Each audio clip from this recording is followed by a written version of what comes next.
Buenas tardes, chicos, ¿cómo están? Buenas tardes, vamos a comenzar con la clase del día de hoy. Les voy a registrar la asistencia, por favor, me ayudan respondiendo. Silvio Aski. Buenas tardes, Inge, presente. Jan. Presente, Inge, buenas tardes. Buenas tardes. Ronnie Basantes. Presente, Inge, buenas tardes.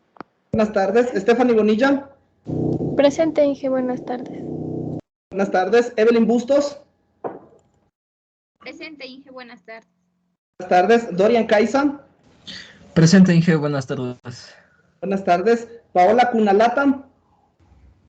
Presente, Inge, buenas tardes.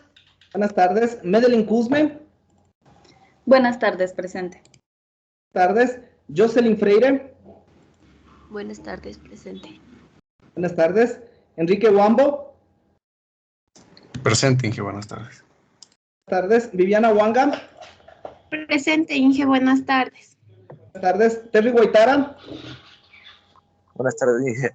Presente. Buenas tardes. Yesenia Baquingo. Presente, Inge, buenas tardes. Buenas tardes. Israel Jara. Presente, Inge, buenas tardes. Buenas tardes. Carlos Martínez. Presente, Inge, buenas tardes. Buenas tardes. Byron Mayorga. Presente, Inge, buenas tardes.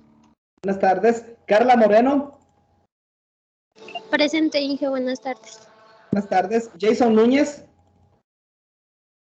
Presente, Inge, buenas tardes. Buenas tardes. Marcelo Ojeda. Presente, buenas tardes, Inge. Buenas tardes. Pablo Orozco. Presente, Inge, buenas tardes. Buenas tardes. Stephanie Parra. Presente, Inge, buenas tardes. Cristian Pillapa. Presente, buenas tardes. Buenas tardes. Ruspo Maquisa. Presente, Inge, buenas tardes. Buenas tardes. Luis Quillay. Presente, Inge, buenas tardes. Buenas tardes. Cintia Quintuña. Presente, Inge, buenas tardes. Buenas tardes. Danilo Robalino.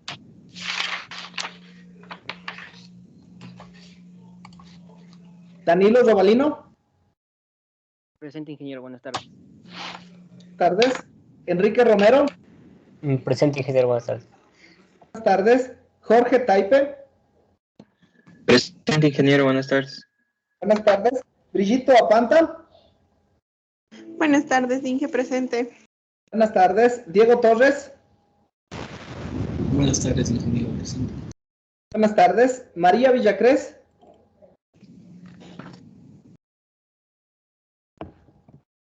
María Villacrés.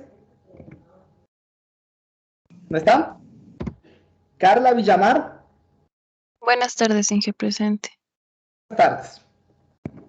Ok, vamos a continuar donde nos quedamos el día de ayer. Ya comenzamos estudiando, analizando estas diferentes técnicas de diversidad que, como ya habíamos analizado, se utilizan o se aplican para evitar o minimizar o mitigar el efecto multitrayecto que puede darse o que puede generarse, ya sea por, o fundamentalmente, más bien dicho, por reflexión en el suelo, ¿sí? Entonces, en esas condiciones nosotros habíamos ya mencionado justamente estas diferentes técnicas, ¿no?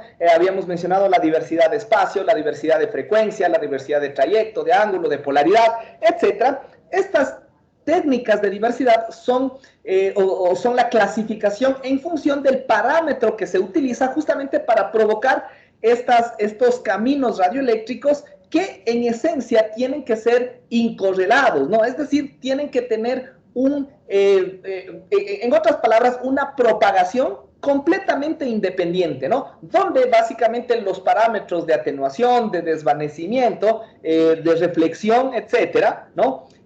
Actúan de diferente forma, ¿sí? De tal forma que en el caso de que se reciba una señal o las señales por diferentes caminos, cada una de estas, obviamente, en el caso de que si el desvanecimiento o ciertos cambios o ciertos factores afecten a uno de estos caminos, el otro no se verá afectado, ¿sí? Entonces, en el peor de los casos, se podría llegar a tener o una señal con condiciones adecuadas, con condiciones muy buenas, y otra señal con una condición no tan buena o una condición baja, ¿no? Pero ya al menos se tiene una de estas dos señales. O en otro de los casos no tan buenos, de pronto las dos señales se tienen o se recibe con una potencia adecuada, no tan alta tampoco, pero cuando se combinan o se suman estas dos señales es posible aumentar o elevar un poco más la relación de señal a ruido, ¿no? Entonces, de una u otra forma, estas técnicas de diversidad elevan el rendimiento respecto al ruido, respecto al desvanecimiento que se puede generar en una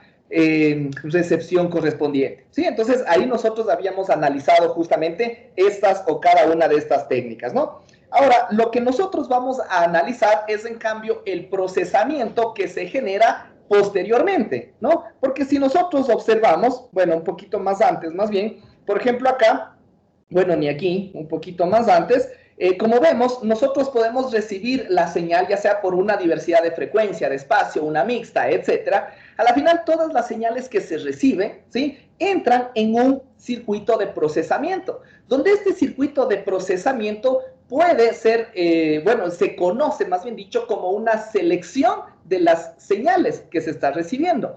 Esta selección puede darse de dos formas, ¿no? Una selección por conmutación o una selección por combinación, ¿sí? Entonces, estas, un poquito ya lo hablamos, creo que en la última clase, donde estas selecciones, básicamente, por ejemplo, la selección por conmutación, básicamente es eso, ¿no? Se conmuta la salida al receptor correspondiente que tiene la relación de señal a ruido más alta, es decir, el mejor rendimiento, y la otra se deja desconectada, ¿sí? Eso es lo que hace en esencia un selector o una selección por conmutación. Y la selección por combinación, en cambio, suma estas dos señales de una forma específica que ya lo vamos a analizar, ¿sí? Entonces, hablando en términos generales, ¿sí?, de una forma bastante general, bastante simple, la selección por conmutación, como les decía, básicamente se basa en la elección de la mejor señal, ¿sí?, analizando ya sea la intensidad propiamente de las señales o analizando la relación de señal a ruido, ¿sí? Entonces, simplemente se determina, ¿no?, cuál de las dos es la más alta. Esa se realiza la conmutación. Ahora, obviamente, ¿no?, aquí cuando yo tengo eso, yo voy a tener algo similar a esto, ¿no?, donde aquí yo voy a tener justamente este circuito de conmutación, donde aquí o se selecciona la una o se selecciona la otra entrada. Pero el momento que se hace ese cambio de la una a la otra, va a existir esto, ¿no?, una microinterrupción, ¿sí?, la cual, para provocar la menor cantidad de interrupción o de incluso de distorsión, porque el momento que también se hace esta desconexión y conexión, ¿no es cierto?, se va a generar también una inserción de un ruido adicional, ¿no?, por el efecto justamente de la conectividad, desconectividad, etcétera, ¿no? Entonces, para minimizar ese efecto, se recomienda que esta microinterrupción debería ser inferior a los 10 microsegundos, es decir, debería ser lo más inmediata posible, ¿sí?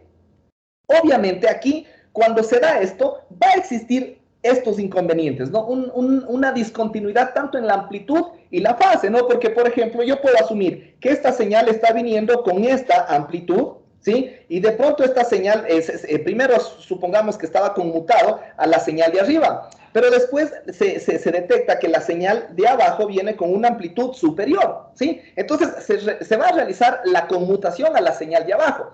Pero, ¿quién me asegura, ¿no es cierto?, que primero, obviamente, las amplitudes de las dos son distintas, ¿sí? Obviamente van a ser distintas, por eso mismo estoy haciendo la conmutación, ¿sí? Eso por un lado. Y por otro lado, dependiendo, ¿no? Supongamos que nosotros estamos haciendo una diversidad de espacio, ¿sí? Entonces, cada una de estas vino por un trayecto específico y esta vino por otro trayecto, ¿sí? Entonces, eso obviamente va a generar que entre las dos exista una discontinuidad también de fase. Y el momento en que estas dos se hacen esta traslación de la una señal a la otra, va a existir este desfase que puede provocar una distorsión. Entonces, para esos casos, es necesario aplicar ciertas técnicas de ecualización que me pueden llegar a permitir un enfasamiento de las dos señales correspondientes antes de realizar la conmutación, ¿sí? Entonces, en algunos casos, justo lo que les decía, ¿no? Puede generarse un ruido de conmutación que en algunos sistemas específicos puede incluso llegar a no ser del todo admisible, ¿sí? Porque básicamente las componentes, es como que ustedes tienen una señal, ¿no es cierto?, que de pronto viene así, y cuando se conmuta, lo ideal sería que simplemente la señal llegue así, ¿sí? Porque básicamente se amplifica, bueno, estamos cambiando de uno a otro. Pero en la práctica lo que va a existir primero es esa microinterrupción, ¿no? Y eso de pronto puede generar ruido y después de pronto vamos a tener algo como esto, ¿no? Entonces, esto que se genera, el momento de la conmutación, puede generar demasiado ruido que, como les digo, dependiendo de sistemas, sobre todo en sistemas de datos, donde ahí es un poco más delicado la existencia de esto, porque esto va a provocar, en esencia, una ráfaga de errores, ¿no? Y nosotros, ahí de la materia de comunicaciones 2, ya sabemos que ese es el problema mayor cuando se utiliza incluso los codificadores de canal, ¿no? Porque los codificadores de canal, por lo general, hacen una detección de un número determinado de errores por un número determinado de bloques, ¿no? Entonces, hay veces que se puede detectar 1, 2, hasta unos 3, 4 errores en un bloque de 10, de 20 bits, ¿sí? Pero si es que aquí se acumulan, ¿no es cierto? Es decir, yo tengo toda esta cantidad significativa de ruido, eso puede provocar que aquí, en todo este trayecto, o en todo este intervalo de tiempo, de pronto haya unos 10, unos 20, unos 30 errores, todos ahí mismo acumulados, ¿no? Entonces, ahí, como les decía, sería necesario aplicar estas técnicas o de ecualización, de corrección de errores, e incluso estas técnicas de entrelazado de bits, ¿no? Donde ahí se hace esta separación de cada uno de los datos, la separación de los bits, para que en el caso de que existan bits acumulados, los bits se vayan distribuyendo en diferentes lugares, ¿sí? Entonces, esa también es alguna de las técnicas utilizadas para mitigar o minimizar estos errores, ¿ya? Entonces, ¿en qué radica básicamente la utilización o la ventaja de esta técnica? Que en realidad, como solamente se utiliza un conmutador, ¿no es cierto? Entonces, en esencia, es un selector o es un dispositivo de procesamiento que es sencillo y es económico, ¿sí? Entonces, por eso, muchas veces se suele optar por este sistema. Pero aquí, ojo, en este tipo de selección no hay una mejora sustancial de la relación de señal a ruido. No hay una mejora, porque o yo tomo un canal o yo tomo el otro canal, pero esos ya vienen con una relación de señal a ruido específica. Entonces, yo lo único que estoy haciendo, claro, es tomar la mejor relación de señal a ruido, pero no la estoy mejorando, simplemente estoy seleccionando la mejor relación de señal a ruido, ¿sí? En el siguiente método, ahí vamos a ver que con esta técnica correspondiente sí se realiza o sí se puede obtener una mejora significativa en la relación de señal a ruido total, siempre y cuando los dos o las dos relaciones de señal a ruido de los ramales que ingresan sean similares, ¿sí? En el caso de que una sea muy superior a la otra, casi que no hay una mejora sustancial, porque básicamente la relación de señal a ruido que se va a tener a la salida es la misma relación de señal a ruido de la señal con la mejor relación de señal a ruido, ¿sí? Ok, sigamos. Entonces, aquí tenemos en cambio la selección por combinación. A su vez, también la selección por combinación, vamos a tener dos tipos correspondientes en esta forma de tratamiento de la señal correspondiente. La una es mediante esta combinación lineal de cada una de las señales, ¿sí? Porque nosotros de pronto asumimos, o en los ejemplos que habíamos analizado anteriormente, podíamos asumir que prácticamente existen solamente dos ramales, ¿sí? Pero en la práctica, incluso si se quiere mejorar aún más el rendimiento, pueden haber más ramales, ¿no? Para generar una diversidad por varios caminos. Obviamente esto aumentará el costo de implementación y obviamente de cierta forma la complejidad, pero a la final de cuentas ahí en función de esto se pueden ir analizando cada uno de estos elementos, ¿no? Entonces, bueno, comenzando por la combinación lineal, que es el primer paso, o bueno, el primer tipo más bien dicho, ¿En qué consiste esta combinación lineal? Básicamente consiste en primero, como les había mencionado, hay que enfasar a cada una de las señales, ¿sí? De ley hay que ponerles en fase a cada una de las señales. Y posteriormente, ahí sí, cuando están en fase, ahí sí se les puede sumar a las señales, ¿sí? Porque obviamente si es que no están en fase, ¿sí? Vamos a tener el mismo problema de desvanecimiento, ¿no? Si es que viene una señal y viene otra señal con un retardo correspondiente y viene otra señal con otro retardo, vamos a tener ahí una suma incoherente de señales, vamos a tener una distorsión e incluso un desvanecimiento si es que vienen con una contrafase entre las dos, ¿no es cierto? Entonces eso genera inconvenientes. Ahora, esta puesta en fase se la puede realizar en cualquiera de las etapas de recepción, ya sea en RF, que es radiofrecuencia, en IF, que es frecuencia intermedia, o en banda base, ¿sí? Que es ya básicamente la señal demodulada, ¿ok? Entonces, en RF y en IF, que es antes de la detección, prácticamente antes de la demodulación, es un poco más complicado porque obviamente se estaría trabajando con frecuencias altas, ¿sí? Y más aún si es que nosotros trabajamos o quisiéramos enfasar la señal RF cuando trabajamos con diversidad por frecuencia, obviamente eso va a ser imposible, ¿no? Porque las dos señales vienen con frecuencias distintas. Entonces, es imposible que nosotros realicemos un enfasamiento cuando las dos señales básicamente trabajan a frecuencias diferentes, ¿sí? Entonces, obviamente, si es que ya las dos le traspasan a su señal a IF, que sería, por ejemplo, las dos van a trabajar una frecuencia, por ejemplo, de 70 MHz, ya se podría realizar el enfasamiento. O más aún, en estas condiciones de banda base, ¿sí? Por lo general siempre se realiza este enfasamiento en banda base, ¿sí? Entonces vamos a asumir esta consideración, ¿ok?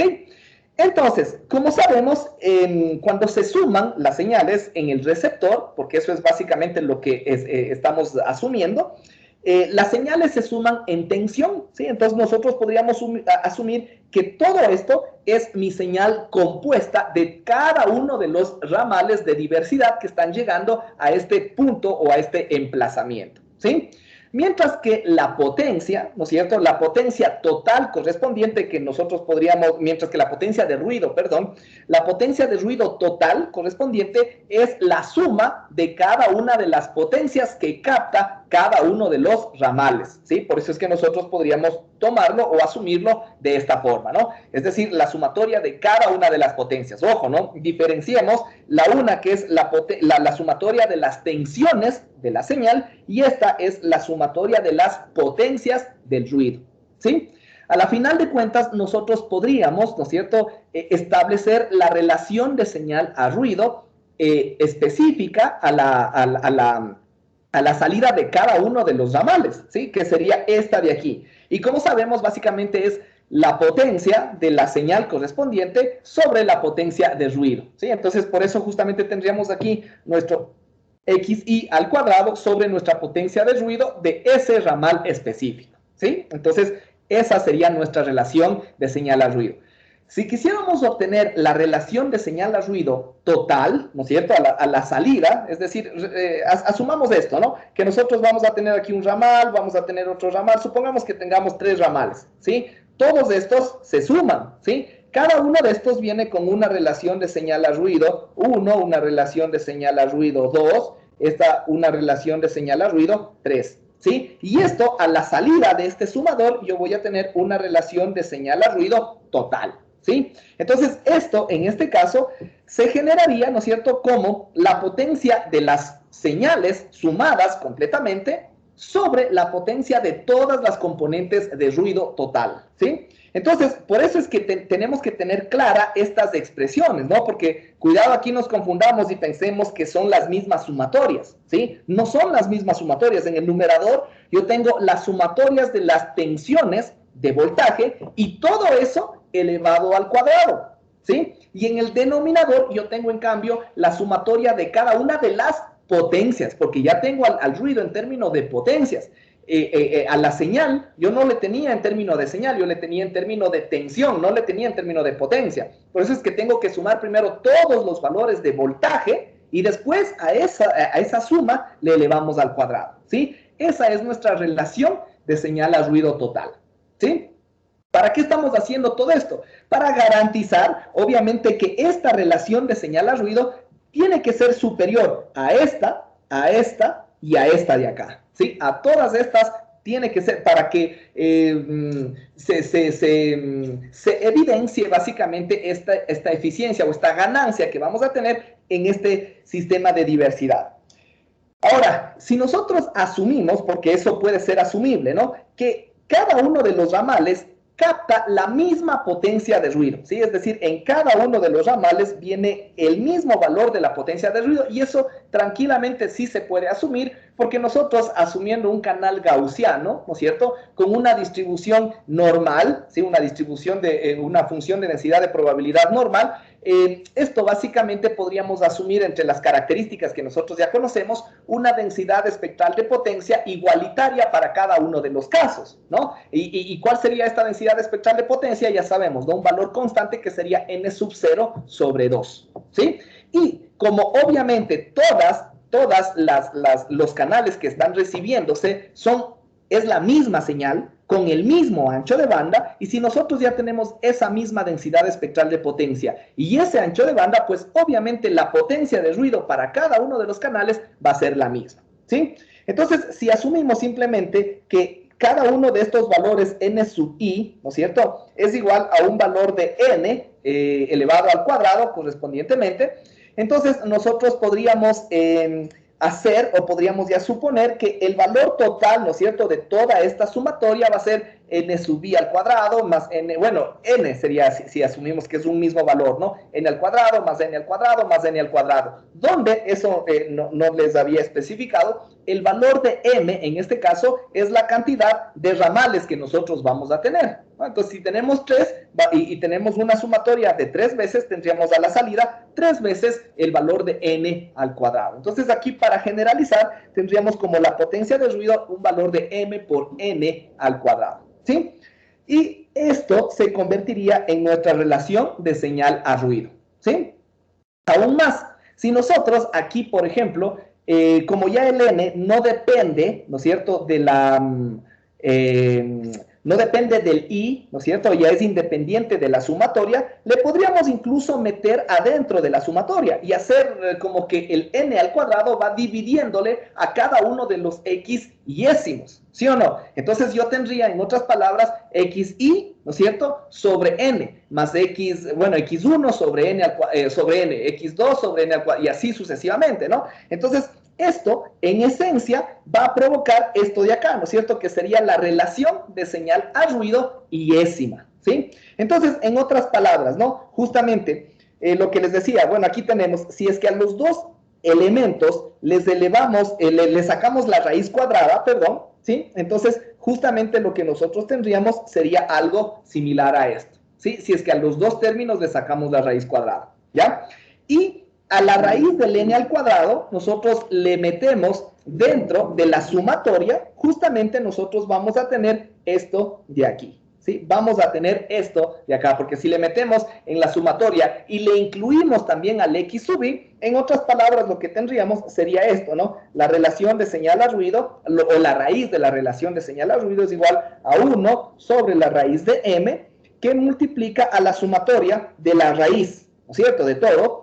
En este caso, para que no afecte, yo tendría mi xi elevado al cuadrado y sobre el mismo n al cuadrado, ¿sí? Y este xi al cuadrado sobre n al cuadrado es la relación de señal a ruido yésima, ¿sí? Entonces, justamente ahí nosotros tenemos esta ecuación que tenemos acá, ¿sí? Esa es la expresión que nosotros tendríamos que utilizar para determinar la ganancia de nuestro, o el incremento, más bien dicho, de nuestra relación de señal a ruido de este sistema de diversidad, cuando se aplica esta selección por combinación, ¿sí? ¿Estamos? Ojo, ¿no? Ojo que estas relaciones de señal a ruido, por eso están en minúsculas, ¿sí? Están en unidades adimensionales, no están en dBs, ¿sí? Ojo con eso, ¿no? Cuidado ahí nos vayamos a confundir, porque por lo general cuando se resuelve un ejercicio, se conocen las relaciones de señal a ruido independientes de cada uno de los ramales, pero por lo general suelen estar en dBs. Entonces, para aplicar esta expresión, nosotros tendríamos que sacar el valor equivalente adimensional, le sacamos la raíz, ¿no? Y le vamos sumando a sí mismo para cada uno de los ramales. Después toda esa suma le dividimos para la raíz de m, ¿no es cierto? Y después todo ese valor tendríamos que elevarle al cuadrado, porque ahí obtendríamos justamente este parámetro de acá. ¿Sí? Bueno, ya si le elevamos al cuadrado, ya que nos quedaríamos más que con ese parámetro, solo con esto, no con el argumento de la raíz, ¿sí? Que es la relación de señal a ruido total. Y de ahí, si quisiéramos ver cuánta ganancia obtuvimos en dBs, obviamente ahí tendríamos que pasarle a su equivalente logarítmico. ¿Sí? ¿Estamos? Ok, entonces eso en estas circunstancias, ¿no? Y sí les recomiendo que le vayan revisando también los ejercicios del texto para que le vayan viendo cómo se aplica, pero en esencia son ecuaciones bastante simples, ¿no? De todas formas, de pronto les he de enviar una tarea para posiblemente la próxima semana para que también un poquito repasen estos ejercicios, ¿no? Que no son complicados, ¿sí? Y de igual forma, no puede darse el caso, justo lo que les decía, ¿no? Si es que de pronto no existe un desvanecimiento significativo, ni para el un canal, o sea, ni para el un ramal, ni para el otro ramal, o para los n ramales que existan, en este caso se puede considerar que prácticamente todas las relaciones de señal a ruido en cada ramal son iguales, ¿sí? Entonces, en este caso, nosotros tendríamos la raíz del uno, más la raíz del otro, más la raíz del otro, pero como todos estos son los mismos, ¿no es cierto? Tendríamos m veces la relación de la señal a ruido de uno solo, ¿no? Porque a la final de cuentas todos son iguales, ¿sí? Eso es lo que tendríamos, ¿no? En otras palabras, ¿sí? Para ponerles, de pronto nos confundamos, tendríamos que la relación de señal a ruido sería igual a 1 sobre la raíz de m, que multiplica a m por la relación de señal a ruido, y 1 pongamos, ¿no? Porque a la final de cuentas la 1 es igual a la 2, igual a la 3, etc. ¿Sí? Si aquí a la final yo le elevo al cuadrado a ambos términos, yo tendría que la relación de señal a ruido va a ser igual a 1 sobre m por m al cuadrado por la relación de señal a ruido del ramal 1, por ejemplo, ¿no? Este se va con este y vamos a tener que es en esencia esto de acá, ¿sí? Entonces, simplemente sería el número de ramales multiplicado por esa relación de señal a ruido. Si fueran 2 ramales, por ejemplo, yo tendría el doble. Si fueran 3 ramales, tendría el triple. Si fueran 4 ramales, tendría el cuádruple. Y así se va cada vez aumentando, ¿no? Es decir, si yo tuviera 2 ramales, como yo tendría el doble en unidades adimensionales, en dBs esto me implica una ganancia o un incremento en la relación de señal a ruido de 3 dBs, ¿sí? Que ya es significativo, ¿no? Más aún si es que tuviera 4 ramales y estoy incrementando en 6 dB, en 6 dBs y así sucesivamente, ¿sí? ¿Estamos? Entonces, eso para analizar o para tener en consideración, ¿sí? En el caso, justo este es el otro caso que también les había comentado, cuando, por ejemplo, una relación de señal a ruido es muy superior a la otra. Por ejemplo, en este caso, solamente que sea 6 dBs más grande que la otra, ¿no? En otras palabras, es 4 veces más grande que la otra. Se puede considerar que uno de los ramales está sufriendo una atenuación ya un poco más severa de alrededor de 6 dBs, ¿no es cierto? Eso es lo que me implicaría, ¿no? Esto es en términos de dBs y esto es en términos adimensionales. Es la misma expresión, pero en términos adimensionales. Por eso les decía, es 4 veces una relación de señal a ruido, ¿sí? Si en la sumatoria que tenemos acá nosotros le reemplazamos, ¿no es cierto? Tendríamos la raíz de, la sumatoria de la raíz de la relación de señal a ruido 1 más la raíz de la relación de señal a ruido 2. Pero la relación de señal a ruido 2, si es que nosotros le despejamos, tendríamos que es igual a 1/4 de la relación de señal a ruido 1, ¿no? Entonces, y la raíz de 1/4, bueno, es 1/2. Si le sacamos factor común la relación de señal a ruido 1, básicamente nosotros vamos a tener esto, ¿sí? Bueno, y el 1 más el 1/2 nos va a dar 3 medios, ¿sí? Y eso elevado al cuadrado para quitar las raíces nos va a dar 9, sería 3 medios sobre la raíz de 2 elevado al cuadrado sería 9 octavos, básicamente, ¿no? Todo esto elevado al cuadrado nos debería dar 9 octavos. Si sacamos el 10 logaritmo de ese 9 octavos, básicamente nos debería dar un valor aproximado, ¿no? No nos da exactamente igual a 0,5, pero creo que nos da 0.51 o algo así, ¿no? Ustedes le pueden ir haciendo también en sus calculadoras y pueden ir comparando y van a ver que el valor correspondiente supera a la relación de señal a ruido del canal 1, que es la más alta, ¿no es cierto?, pero lo supera solamente en apenas 0.5 dB, ¿sí? Que es muy poco, ¿no? Y eso con 6 dB. Imagínense si hay una diferencia de 8, de 10, de 12 dB. Ahí, en cambio, la mejoría va a ser más insignificante, ¿no? Entonces, en esas condiciones se puede asumir simplemente esta situación. Y es por eso que incluso en algunos casos, más bien para evitar inconvenientes de desfases, etcétera, cuando hay esta situación de que uno de los canales tiene una relación de señal a ruido muy baja, más bien se lo desconecta, ¿sí? Se lo desconecta y se le deja pasar el que tiene la relación de señal a ruido más alta. Ya cuando el otro empieza a subir, y ya casi le empieza a igualar a la otra relación de señal a ruido, no es que se le conmuta como en el caso anterior, sino que se le vuelve a reconectar al que antes se le desconectó, y ahora sí otra vez son los dos los que estarían operando, ¿no? Entonces, y en este caso sí se tendrá una mejora sustancial o una mejora más significativa. ¿Sí? ¿Estamos? Este es el método de selección por combinación lineal. ¿Sí? También tenemos el método de selección por combinación, pero utilizando una relación máxima, ¿sí? Este es el que mejor ganancia teórica genera, incluso una ganancia superior al método anterior, a pesar de que la ganancia no es tan elevada, ¿no? O sea, se puede utilizar cualquiera de los dos. Aquí, claro, se tiene una operación un poco más óptima, pero no es que se tenga una diferencia tan significativa, ¿sí? Entonces, ¿en qué consiste esta combinación de relación máxima? Consiste en generar una adición lineal de señales, ¿sí? Igualmente se van a ir sumando las señales, puestas en fase. Inicialmente es lo mismo que les había mencionado, hay que ponerles en fase, pero aquí a cada una de las señales, o a cada uno de los ramales, más que a las señales, a cada uno de los ramales se les pondera con ciertos factores de ganancia, ¿sí? Entonces, si a los ramales se les da esta ganancia, no es que solamente se aplica la ganancia a la señal, sino esa ganancia obviamente también se aplicará al ruido.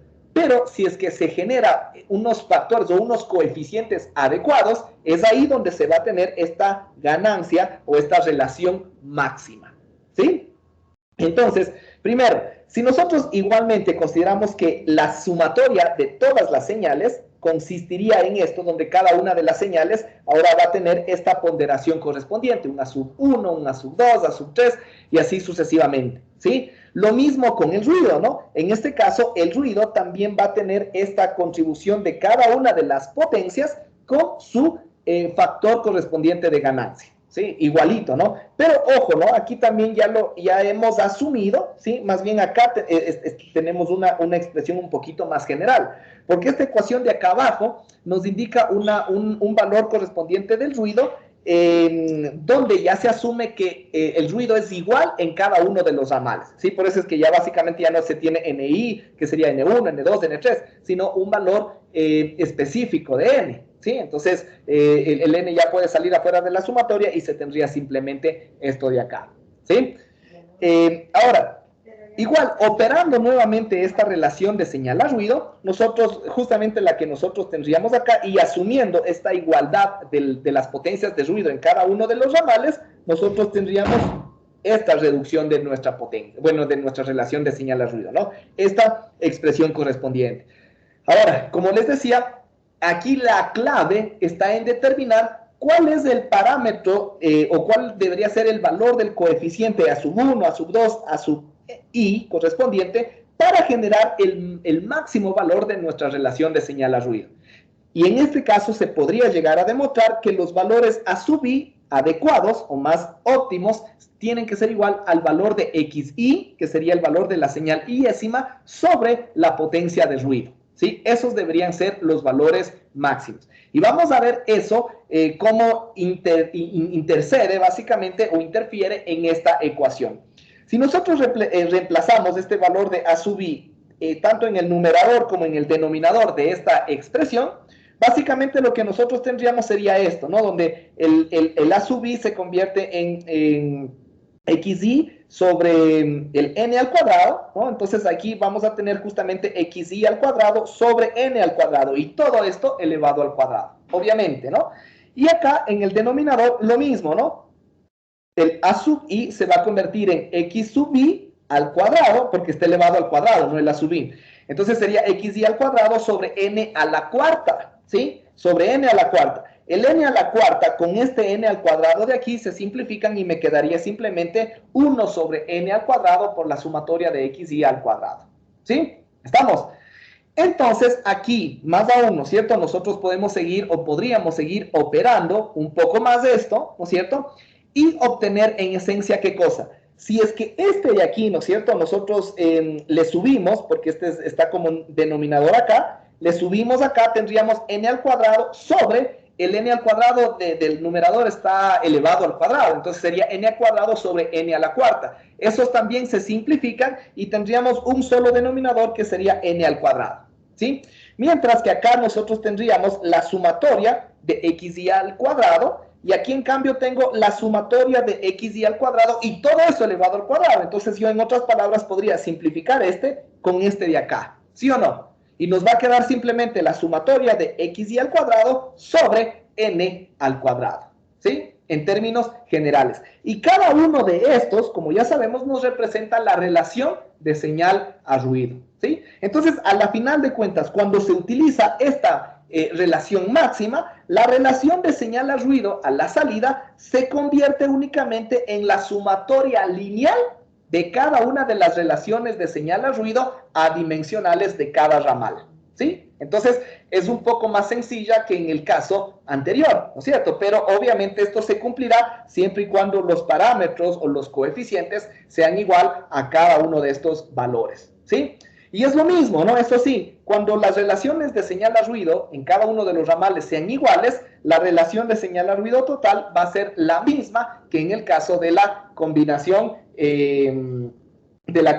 lineal, ¿sí? ¿Estamos? Entonces, bueno, eso se puede analizar. Entonces, igual, si se analizan dos casos similares, como los ejercicios que están planteados en el texto, se puede determinar o se puede demostrar que con esta expresión correspondiente se llega a tener un incremento, como les dije, no tan sustancial, no tan significativo, pero incremento a la final respecto al caso de la combinación lineal, ¿sí? ¿Estamos? Entonces, en función de eso, justamente se representan o se puede visualizar estos incrementos en las relaciones de señal a ruido, ¿sí? Y bueno, finalizando esta parte de la diversidad, se puede también calcular o se puede determinar un cierto factor, un cierto parámetro que se denomina la mejora por diversidad, ¿sí? La mejora por diversidad. Entonces, ya justo en las técnicas anteriores de la selección por combinación, sobre todo en estas, no en las de conmutación, en las de combinación, ahí se obtiene en esencia una mejora de la relación de señal a ruido fundamentalmente en sistemas analógicos, o incluso se puede llegar a obtener una mejora en la probabilidad de errores de bit, ¿sí? Para sistemas digitales, ¿sí? Eso es lo más fundamental cuando se aplica una técnica de diversidad, ¿sí? Y sobre todo cuando se aplica una técnica de combinación o una selección por combinación, ¿sí?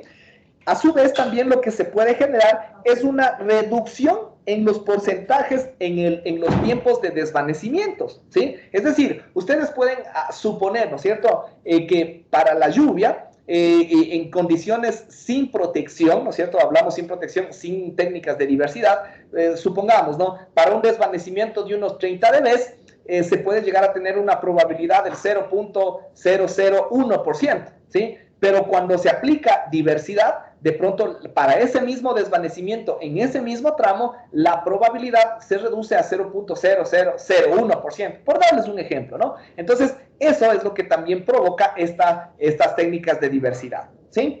Ahora, lo que les había ya mencionado, ¿no? Y vale la pena recalcar, porque esto también es muy importante tener en cuenta, que se va a lograr una eficacia máxima siempre y cuando la correlación entre cada uno de los caminos radioeléctricos sea nula. Es decir, mientras más se acerque a cero, mejor, ¿sí? Es decir, que para una incorrelación ideal, es decir, una correlación igual a cero, ahí es donde nosotros vamos a tener esa eficacia máxima, ¿sí? Pero se puede aceptar todavía valores adecuados, valores aceptables, para valores de correlación igual a 0.3, ¿sí? Donde, por ejemplo, como les decía, en unos casos se puede llegar a generar desvanecimiento, pero en el otro no, ¿sí? O de pronto no es tan marcado, ¿sí? Pero ya entre la suma de los dos, de pronto se mejora todavía aún más la relación de señal a ruido y se compensa, ¿sí? Entonces, en estos valores de correlación de 0.3, 0.5, se puede todavía tomar como aceptable. En valores de correlación de 0.8, el valor de la eficacia máxima que nosotros teníamos en estas condiciones se reduce a la mitad, ¿sí? Entonces eso hay que tener en consideración. ¿Cómo se cuantifica esta mejora? Porque claro, nosotros podemos decir, pero ¿y cómo establecemos? Bueno, una función correspondiente para cuantificar es el incremento de la relación de señal a ruido, ¿no? Que nosotros analizamos anteriormente. Pero también se puede aplicar un factor de mejora, ¿sí? Mediante este parámetro que se denomina, es el factor de mejora o improvement, ¿sí? Entonces, por eso se representa con la letra I y es básicamente la relación que se tendrá entre, justo lo que les decía, ¿no? La probabilidad de rebasar un desvanecimiento dado, un valor de F, respecto a la probabilidad de rebasar ese mismo desvanecimiento, pero con protección de diversidad, ¿sí? Esa es en esencia la relación correspondiente que plantea este factor de mejora, ¿sí? Entonces, en función de estas probabilidades, sirve fundamentalmente para analizar en sistemas analógicos. Para sistemas digitales, lo que se analiza, en cambio, es el tiempo de rebasamiento para una ver establecida, tanto en condiciones sin protección versus a las condiciones con protección de diversidad, ¿sí? Entonces, por ejemplo, yo digo, yo quiero analizar, en este caso, ya no analizo un desvanecimiento, sino analizo un ver específico. Yo digo, mi ver umbral o mi ver límite es de 1 por 10 a la menos 3, ¿sí? Entonces yo puedo decir, en condiciones de no diversidad, ¿sí? Se puede tener un tiempo de rebasamiento, no sé, se me ocurre de unos 5 milisegundos ahí se puede hablar de porcentajes de tiempo, ¿no? Porque es un tiempo respecto a un tiempo total de observación, ¿no? Entonces en uno se puede considerar igual que es del 0.1%, por dar un ejemplo, ¿no? Pero con diversidad se puede decir que para rebasar ese tiempo que se está superando, este ver correspondiente de 1 por 10 a la menos 3, es un tiempo inferior, ¿no? Entonces, por lo tanto, el porcentaje va a ser inferior. Entonces, esta relación de porcentajes es lo que me da el improvement, ¿sí? Y a la final de cuentas también se plantean ecuaciones para poder determinar este factor de diversidad, o este factor de mejora por diversidad, cuando se utiliza diversidad de espacio y cuando se utiliza diversidad de frecuencia, ¿sí? Entonces, aquí se plantea una expresión que es, digamos, es una expresión empírica en función de ya algunas mediciones, investigaciones, etcétera, y se plantea esta expresión, donde se depende de la frecuencia, que estará dada en gigahertz, del parámetro D, que estará dado en kilómetros, del parámetro S, que me representa la separación vertical entre las antenas. Recordemos que esto es para diversidad de espacio, entonces hay dos antenas que están separadas verticalmente, esa separación es de ese valor S y estará dado en metros, y el P sub 0, si recordamos, es el factor de actividad multitrayecto, ¿sí? Que obviamente este es el que depende de la probabilidad. Si nosotros tenemos una probabilidad ya establecida y tenemos un valor de F despejando, porque recordemos que el valor de P de F, ¿no? La probabilidad era igual a ¿qué? A P sub 0 por 10 a la menos F sobre 10, ¿sí? Si ustedes en cambio despejan el P sub 0, les va a dar justamente esto, ¿no? P de F, que multiplica a 10 elevado a la más F sobre 10, ¿sí? Que es justamente esto de acá, ¿ya? ¿Estamos? Entonces, si nosotros ya tenemos estos valores correspondientes, ¿sí? El valor de P sub, por ejemplo, este valor de P sub 0 puede llegar a calcularse también dependiendo, ¿no? Con el método de Moholy o con el método de la recomendación, ¿no es cierto? Para un desvanecimiento dado, ¿sí? Si es que no se tiene esta probabilidad todavía, ¿no? Pero en términos generales, este valor de P sub 0 puede depender de esos otros componentes, ¿no? Como por ejemplo la ondulación del terreno, la distancia, la frecuencia, etcétera, ¿no? Eso ya lo recordamos, ¿no? Entonces se puede utilizar esas técnicas para también determinar este parámetro de P sub 0. ¿Qué más? El valor de F es el desvanecimiento, el valor del desvanecimiento en cuestión, ¿no? Entonces, para un desvanecimiento, obviamente, se aplicará este parámetro del improvement.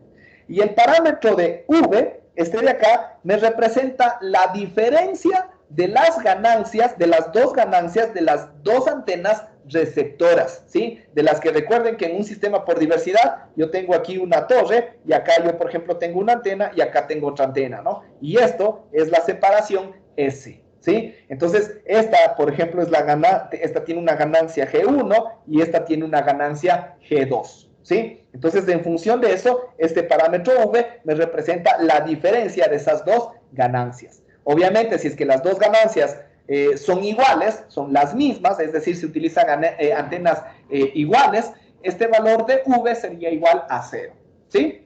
Esta expresión es válida para valores de S, por ejemplo, que separan las antenas de 3 a 23 metros, frecuencias que oscilan entre los 2 y los 11 GHz, y distancias que oscilan entre los 43 y los 240 kilómetros, ¿sí? Eso respecto al factor de mejora para la técnica de diversidad de espacio.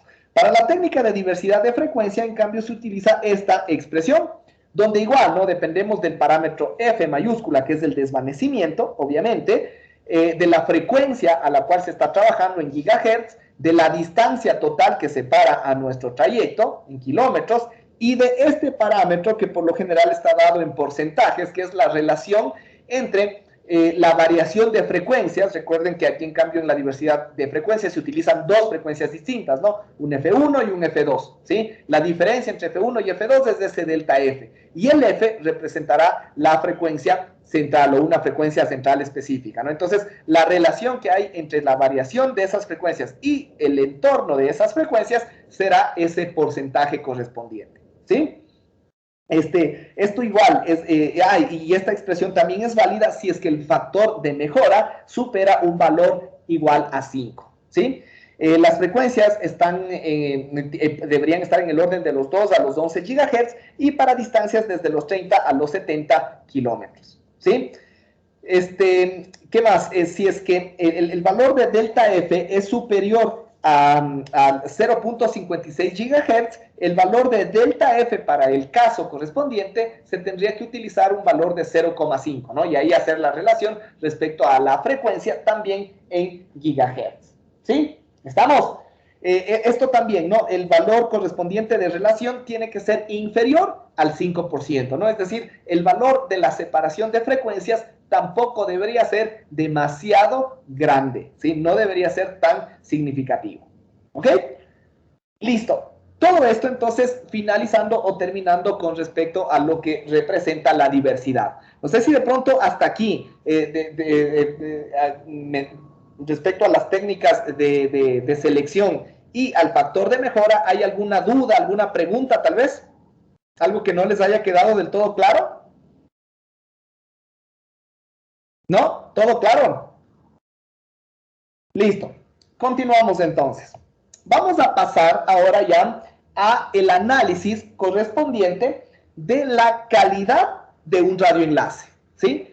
Esto, como les decía, bueno, obviamente ya abarcando todos los elementos anteriores, porque todos los elementos anteriores, por ejemplo, el factor de mejora, lo de las alturas de las antenas y algunos parámetros adicionales que ya vamos a ir analizando, que son, por ejemplo, ya porcentajes de tiempo de disponibilidad, de indisponibilidad, etcétera, se relacionan con todo lo que ya hemos analizado anteriormente, justamente en esta parte del desvanecimiento, ¿sí? Recordemos que el desvanecimiento nosotros lo catalogamos de forma estadística, ¿no? Y hay que nosotros determinar justamente cuál es la probabilidad de rebasar un desvanecimiento bajo ciertas condiciones, ¿no? Esas probabilidades después se van a entrelazar con estos factores, con estas tasas, con estos porcentajes que nosotros vamos a ir calculando para determinar justamente los parámetros de calidad de un radioenlace, ¿sí? Entonces vamos a ir analizando, primeramente dando un enfoque introductorio de cada uno de estos elementos, ¿sí? Primero, bueno, ya sabemos, o bueno, ya hemos un poquito mencionado acerca de los parámetros que inciden básicamente en lo que es la calidad de un radioenlace, que son, en esencia, la disponibilidad y la fidelidad. Por eso es que básicamente la calidad de un radioenlace se diferencia en estos dos aspectos, ¿no? La calidad de disponibilidad y la calidad de fidelidad. Entonces, ¿cómo definimos nosotros a la calidad de un radioenlace? ¿Sí? Bueno, aquí el texto mismo nos da una definición muy genérica, muy sencilla, que nos dice que básicamente la calidad de un radioenlace son las condiciones que tiene este radioenlace de prestar el servicio para el que un sistema fue diseñado. ¿Sí? Eso es en general la calidad de un radioenlace, ¿no? Es decir, está apto, no está apto, tiene los parámetros mínimos necesarios, tiene los requisitos correspondientes para que se pueda aplicar o para que se pueda generar este servicio, ¿no? Porque obviamente se diseña, obviamente cuando nosotros le metemos esta palabra de diseño, ¿sí? Nosotros establecemos ya parámetros de potencia, parámetros de ganancia, ¿no es cierto? Es decir, todos los elementos de nuestro balance del enlace prácticamente tenemos que determinar si son necesarios justamente para que se pueda prestar este servicio, ¿sí? Si es que el servicio se genera y se brinda de una forma correcta, de una forma adecuada, ahí nosotros estamos hablando de calidad, ¿sí? Y ya vamos a ver en términos de qué depende básicamente la disponibilidad y la fidelidad, ¿ya? Hablando de calidad de disponibilidad, básicamente nosotros podríamos mencionar que es las condiciones de funcionamiento en un momento dado, ¿sí? Es decir, nosotros podríamos, obviamente, justo lo que nos menciona acá, ¿no? Tenemos que determinar esa probabilidad, ¿no? Es decir, ¿qué tan probable es que nuestro sistema, nuestro radioenlace, se encuentre en las condiciones adecuadas de funcionamiento? ¿Sí? Obviamente en ciertas condiciones, en ciertos entornos, etcétera, ¿sí? Pero es eso, ¿no? Es justamente una probabilidad de esta ocurrencia o de estas condiciones, ¿ya? Entonces, aquí básicamente nosotros, para poder determinar estas condiciones o estas probabilidades, es necesario que nosotros lo cuantifiquemos en términos de intervalos de tiempo, ¿no? Donde nosotros, obviamente, para poder cuantificar, para poder relacionar, para poder sacar unas ciertas tasas correspondientes o tiempos o relaciones, ya sea de disponibilidad o de indisponibilidad, obviamente tenemos que fijar, por ejemplo, un tiempo de observación, porque si no yo puedo decir, claro, o sea, y yo tuve un tiempo de indisponibilidad de 5 segundos, ¿sí? Pero yo como catalogo si es que esos 5 segundos de indisponibilidad fueron buenos o fueron malos, ¿no? Si la indisponibilidad, estos 5 segundos, ocurrieron una sola vez en un día, bueno, ya me da una idea más o menos de lo que ocurre. Si estos 5 segundos ocurrieron en un minuto, bueno, ahí ya no está tan bueno, ¿no? Porque de pronto puede darse que en el siguiente minuto yo tenga otra vez una indisponibilidad de 5 segundos. O en un mes entero, de pronto yo tuve una indisponibilidad solamente de 5 segundos, ¿no? Entonces, todo esto necesita un tiempo correspondiente de referencia o un tiempo de observación, ¿sí? Entonces, en función de todo este tiempo de observación, que sería este tiempo T, ¿no es cierto? Vamos a dividir en tiempo disponible y tiempo de indisponibilidad, ¿sí? ¿Y cómo garantizamos eso? Pues obviamente fijándonos un umbral de indisponibilidad, donde obviamente este umbral será un término, ya sea dependiendo, ¿no? De si es un sistema analógico, podemos aplicar términos de potencia o de relación de señal a ruido. Y en un sistema digital podríamos aplicar términos de la tasa de errores de bit, ¿sí? Entonces, ¿qué es lo que nos da este umbral de indisponibilidad? Supongamos un radioenlace analógico, ¿no? Donde nosotros de pronto analizamos la potencia. Entonces yo puedo decir, ¿no es cierto?, es mi sensibilidad del receptor. Por dar un ejemplo, ¿no? La sensibilidad del receptor. Entonces yo puedo decir que mi potencia de recepción más o menos oscila entre valores por acá, ¿sí? El momento que empieza a bajar, ya, aquí de pronto no pasa nada, ¿no? Hubo un desvanecimiento no tan profundo y no bajó de este umbral, ¿sí? Entonces, esto de pronto puede provocar ciertas perturbaciones, distorsiones, algunos errores de bit se puede generar a causa de ese desvanecimiento, pero no hay indisponibilidad. El momento que de pronto la señal viene y baja, ¿sí?, de este umbral, ¿sí?, y se mantiene durante todo este tiempo, eso podría llegar a ser un tiempo de indisponibilidad. No les digo que directamente ya es, porque ya vamos a ver que hay otra condición que me dice si es que este tiempo correspondiente corresponde a un tiempo de indisponibilidad o no. Pero esto es lo que nosotros mencionamos como nuestro umbral para determinar justamente esta disponibilidad, nuestro umbral de indisponibilidad, ¿sí? Ahora, aquí, aparte del umbral, también tenemos que considerar un tiempo de referencia T sub 0, ¿sí? Cuando el tiempo es mayor que este tiempo T sub 0 de referencia, ahí nosotros decimos que vamos a tener un tiempo de indisponibilidad. ¿Estamos? Es decir, supongamos que el tiempo T sub 0 haya sido solo esto, ¿sí? Si es que el tiempo T sub 0 es solo eso, entonces ahí sí, todo esto correspondió a un tiempo de indisponibilidad, ¿sí? Pero, por ejemplo, supongamos acá un poquito más antes, ¿sí? Vino la señal y también bajó, pero casi subió enseguida, ¿sí? Y de pronto recordemos que el tiempo T sub 0 es esto, ¿sí? De pronto esto es el tiempo T sub 0. Entonces, esta pequeña interrupción, porque es una interrupción a la final de cuentas, esto me representa un periodo de ausencia de servicio, porque la señal está por debajo de la sensibilidad del receptor, ¿no es cierto? Entonces, yo puedo decir que esa es una pequeña interrupción o se denomina microinterrupción. Pero como es tan corto el tiempo y no supera al tiempo T sub 0, entonces se le no conforma todo el tiempo correspondiente a la indisponibilidad o al tiempo de indisponibilidad, ¿sí? ¿Estamos? ¿Por qué les digo que no computa o que no suma o que no contribuye a toda la indisponibilidad? Porque, por ejemplo, déjenme borrar esto, si nosotros tuviéramos acá otra vez, ¿no es cierto? Otro desvanecimiento, ¿sí? Viene la señal y se baja y va a estar por acá, ¿sí? La sensibilidad o el umbral está por aquí más o menos, ¿no es cierto? Entonces, obviamente, ese tiempo también está por debajo del umbral, y también el tiempo está por encima del valor de T sub 0.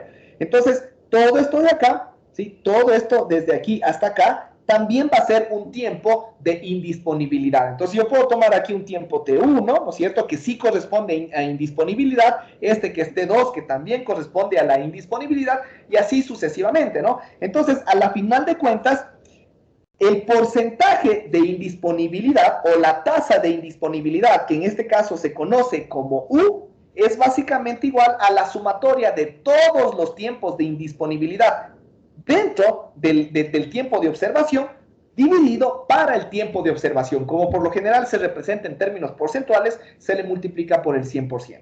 Todo esto es lo que corresponde a la indisponibilidad, ¿sí? Entonces aquí yo tendría que sumar esto y más todos los que coinciden con estas condiciones, ¿sí? Que la señal baje por debajo del umbral y que se mantenga por debajo del umbral por un tiempo superior al valor de T sub 0. ¿Sí? Si no supera el valor de T sub 0, como es el caso, eso no contribuye a la indisponibilidad total. Esto se puede hacer un análisis para el otro caso, que es la fidelidad, pero en este caso no para la indisponibilidad. ¿Sí? ¿Estamos? Listo. Entonces, obviamente, el valor de T, el tiempo de observación, como les decía, tiene que ser lo suficientemente grande, ¿no? No sería suficiente que sea un segundo o un minuto, una hora, un día, ni siquiera de pronto hasta una semana, ¿no? Se recomienda valores adecuados o valores mínimos de observación correspondientes a un año. ¿Sí? Un año, es decir, en un año se puede realizar la observación, ya sea del trayecto o de los equipos, porque ya vamos a ver más adelante que, por ejemplo, la disponibilidad o la indisponibilidad se analiza no solamente en función de los parámetros de propagación, ¿sí? Que es decir, la atenuación, el desvanecimiento por lluvia, por multitrayecto, etcétera, sino nosotros sabemos que un enlace, en general, puede quedar indisponible si se quema un equipo. ¿No es cierto? Si se quema un equipo, nosotros vamos a tener que todo nuestro enlace va a estar indisponible. ¿Hasta cuándo? Hasta que el equipo vaya y se cambie, o se arregle, o se lo mejore, ¿no? O se lo reinicie, etcétera, ¿no? Entonces, todo eso también conforma parte de la indisponibilidad. Entonces, ya vamos a ver más adelante que la indisponibilidad va a depender tanto de los equipos como de las características de propagación. ¿Sí? Entonces, como les decía, ¿no? Para tener datos estadísticamente significativos, ¿sí? Es necesario que nuestro tiempo de observación sea lo suficientemente grande justamente para que puedan ser válidos o puedan ser considerados válidos estos datos, ¿sí? Y justo aquí está lo que les decía, ¿no? Como parte de los elementos que pueden provocar un evento de indisponibilidad son estos de acá, las fuentes de alimentación, los eventos de propagación, interferencias, equipos auxiliares, actividades humanas, ¿no? Por ahí, por ejemplo, alguien va y corta la luz o hay un accidente por alguna parte, un carro se va contra el poste, se cae el poste y se va la luz en todo el sector donde justamente se alimentaba a la antena que estamos analizando. Entonces, aparte de que de pronto los sistemas deberían tener equipos de respaldo, equipos de alimentación de respaldo como baterías, fuentes de generación a combustible, etcétera, pero eso igual puede mejorar obviamente la disponibilidad si tienen estos sistemas de respaldo. Si no lo tienen, obviamente los índices de indisponibilidad pueden aumentar, ¿sí?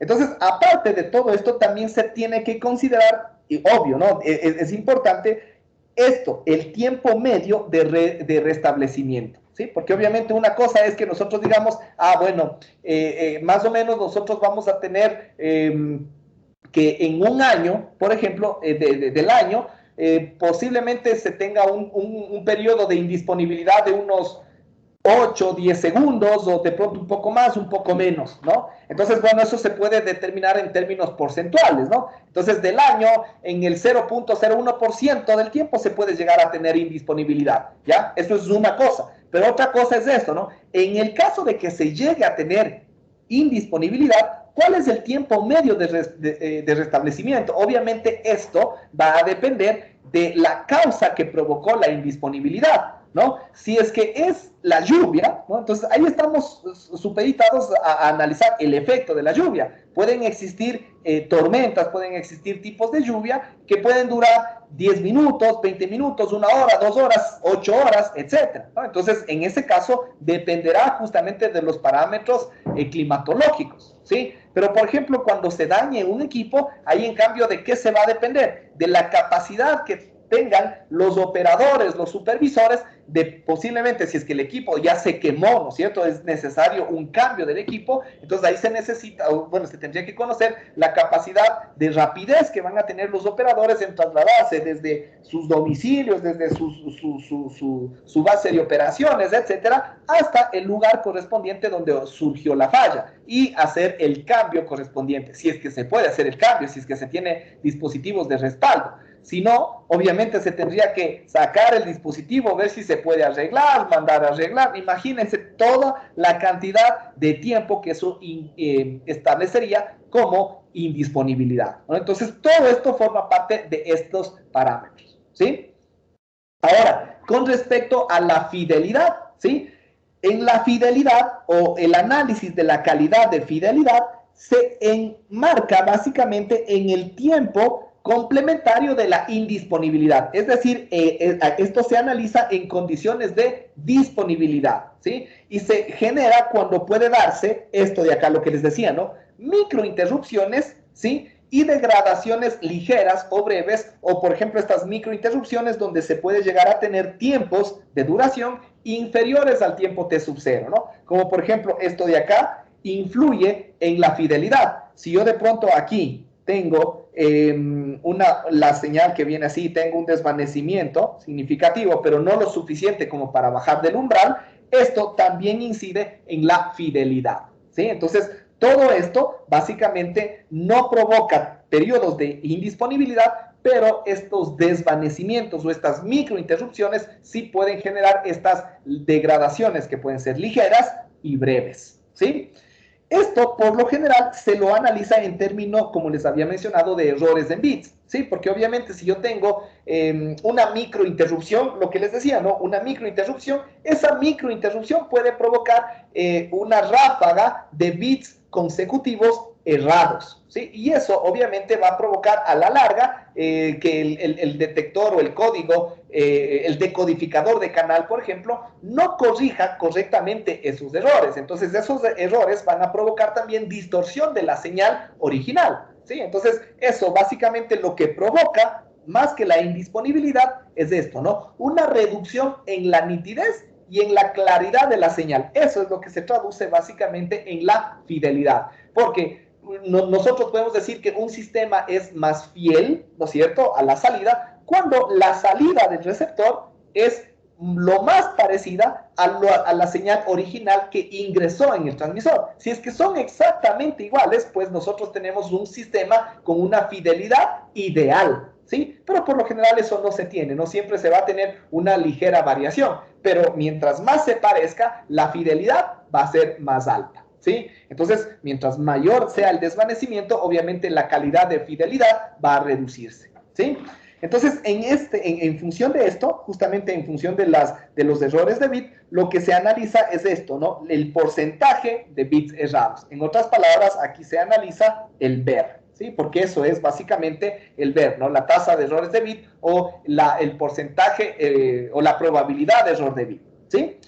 Entonces, ya vamos a ver que existen diferentes grados de calidad de fidelidad, dependiendo obviamente del tipo de distorsión que esto va a provocar, ¿sí? Entonces, en este caso hay que analizar algunos parámetros correspondientes, como por ejemplo las degradaciones admisibles, es decir, hasta qué punto podemos nosotros considerar que un desvanecimiento se considera solamente un evento de fidelidad y no de indisponibilidad, ¿no? Entonces, ese es básicamente, es como decir, el umbral, ¿sí? Esas son estas degradaciones admisibles. Y el tiempo también de no rebasamiento. En otras palabras, este parámetro T sub 0, ¿sí? Entonces, decir, bueno, si no supera este valor de tiempo T sub 0, no es indisponibilidad, sino más bien es un daño en la fidelidad o una reducción en la fidelidad. Entonces, justamente estos son esos parámetros correspondientes, ¿no? Las degradaciones admisibles y el tiempo de no rebasamiento. Para poder hacer un análisis más efectivo, obviamente estos análisis tienen que realizarse en las condiciones peores, ¿no? O en el peor de los casos. Y esto se lo realiza justamente en el mes más desfavorable del año, ¿sí? Entonces, por lo general, aquí los tiempos de observación suelen ser un poco distintos, ¿no? En la disponibilidad, por lo general, el tiempo de observación es de 1 año, pero en la calidad, el tiempo de observación suele ser de 1 mes, ¿sí? Como ya igual lo vamos a observar más adelante. ¿Ya?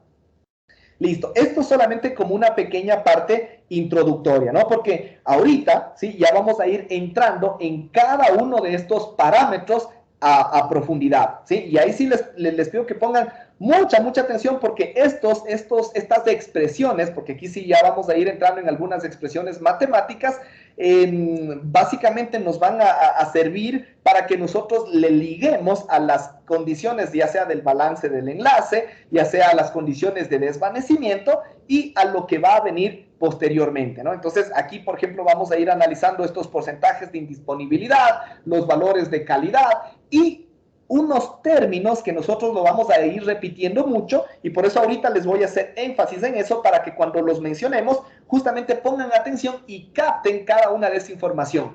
Estos términos son los que se denominan los objetivos de calidad, ¿sí? Y estos objetivos existen tanto para lo que es indisponibilidad y para lo que es calidad en fidelidad, ¿sí? Entonces, ¿a qué se refieren estos objetivos? ¿Sí? Un objetivo es algo que se quiere alcanzar, ¿no es cierto? Entonces, los objetivos de indisponibilidad, por ejemplo, son valores, esos son los objetivos, ¿no? Son valores numéricos de porcentajes específicos para cada uno de los tramos de nuestro sistema de telecomunicaciones, donde yo puedo decir, bueno, mi objetivo total de indisponibilidad puede ser, no sé, se me ocurre del 0.1%, ¿sí? Ese sería mi objetivo a alcanzar, pero ese 0.1% sería el del todo, ¿no? Por ejemplo, aquí yo tengo un transmisor, envío la señal, acá yo por ejemplo tengo un nodo, este nodo puede bajar, aquí yo tengo un router y todo esto puede trasladarse mediante fibra óptica, ¿sí? Acá se llega a otro dispositivo, ¿sí? Y se vuelve a hacer otro radioenlace, ¿sí? Y acá a la final de cuentas tengo mi punto donde yo quería enviar la señal, ¿sí? Entonces, como les decía, mi objetivo total, por ejemplo, de indisponibilidad para todo mi sistema, por ejemplo, debería ser del 0.1%, ¿sí? Entonces, ahí, yo como diseñador, si este ya es mi objetivo, yo tendría que ir dividiendo todo este valor en, por ejemplo, la indisponibilidad de este equipo, la indisponibilidad de este enlace, la indisponibilidad de este equipo, la indisponibilidad de la fibra óptica, la indisponibilidad de este equipo, la indisponibilidad de este enlace y todo esto, ¿no? Y de pronto, todas estas indisponibilidades, cuando yo las sume, no deberían llegar a superar este valor correspondiente, ¿sí? ¿Estamos? Eso es lo que se denomina el objetivo o los valores objetivos, por ejemplo, en este caso de la indisponibilidad, ¿sí? ¿Estamos? Entonces, ese enfoque es el que primerito necesito que quede completamente claro antes de comenzar ya con todos los análisis correspondientes, ¿sí? Listo, no sé si de pronto hasta aquí hay alguna duda, alguna pregunta tal vez. ¿No? Listo. Ok, entonces comencemos, ¿no? Con esta parte de la indisponibilidad. Ok, primero, como ya habíamos mencionado antes, ¿cuándo se da la condición de indisponibilidad de un radioenlace? ¿Sí? Esto se da cuando existen interrupciones que no son breves, sino más bien son extensas, tienen una duración larga, o se generan degradaciones muy intensas, ¿no? Es decir, un desvanecimiento muy profundo, ¿no? Entonces, en esas condiciones se puede demorar un poco en restablecerse la señal y ese tiempo ya va a ser superior al valor de T sub 0 que habíamos mencionado anteriormente y por lo tanto ya crea un evento de indisponibilidad. Después todos los eventos se suman, como ya habíamos mencionado, y generan mi tasa correspondiente o mi porcentaje total de indisponibilidad, ¿ya?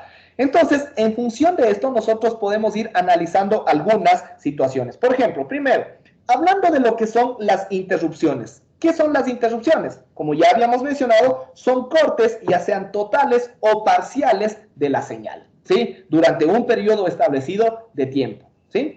Entonces, esto se puede, o ¿qué es lo que va a provocar estas interrupciones? A su vez, pues una potencia de ruido que va a incrementarse a causa de estas interrupciones, como ya les había mencionado, y también, obviamente, un incremento en la tasa de errores de bit, ¿sí?